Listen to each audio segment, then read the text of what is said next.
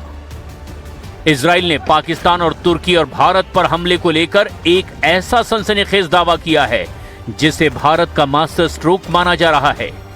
अगर कल को भारत और पाकिस्तान के बीच युद्ध होता है और तुर्की अपने सैनिक या सैन्य ठिकाने पाकिस्तान में तैनात करता है तो भारत बिना नेटो के डर के उन्हें निशाना बना सकता है।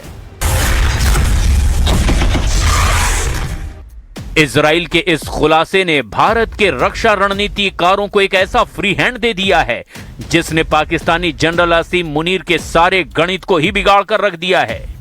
कल को अगर भारत पाक जंग छिड़ती है और एर्दोगन अपने बायराकटार ड्रोन या फिर सैन्य सलाहकारों को पाकिस्तान या पीओके में उतारते हैं तो भारतीय वायुसेना उन्हें बिना किसी अंतरराष्ट्रीय कानूनी झिझक के सीधे स्ट्राइक से तबाह कर सकती है।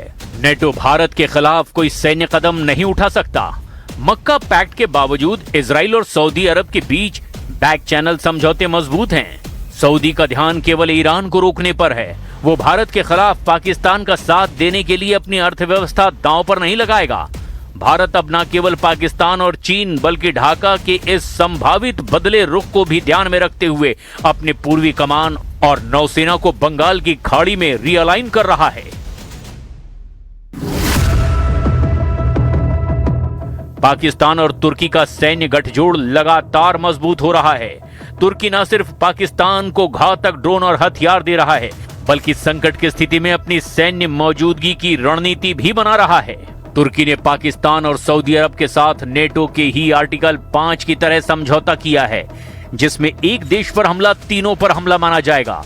लेकिन इजराइल के बताए इस रास्ते के बाद अगर भारत और पाकिस्तान के बीच संघर्ष होता है और तुर्की अपने सैनिकों, फाइटर जेट्स या सैन्य सलाहकारों को पाकिस्तान की सरहद या पीओके में भेजता है, तो फिर भारत के हाथ बंधे नहीं होंगे। इसका सबसे अच्छा उदाहरण खुद इजराइल ने साबित करके दिखाया है।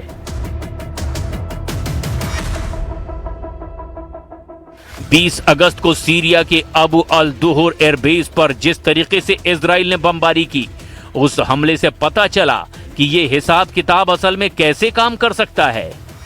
रनवे और मिलिट्री ठिकानों पर 8 हमले किए गए, जबकि उस बेस पर तुर्की के सैनिक या उपकरण मौजूद नहीं थे। बाद में इजराइल ने कहा कि दमिश्क तुर्की की तैनाती की इजाजत देने की तैयारी कर रहा था, यानी इजराइल ने उस बेस को पहले ही उड़ा दिया जहां तुर्की के सैनिक पहुंचने वाले थे। रिपोर्ट के मुताबिक सीरिया में अगर तुर्की अपने लड़ाकू विमान या हथियारों की तैनाती करता है तो इजराइल उस पर हमले कर सकता है। अबू अल दुहर पर हुए हमलों का महत्व उनके समय पर निर्भर करता है। इजराइल का मानना है कि अगर वहां तुर्की के सैनिक मौजूद ना हो तो वो उस टारगेट को मुख्य रूप से मिलिट्री इंफ्रास्ट्रक्चर मानकर कार्रवाई कर सकता है।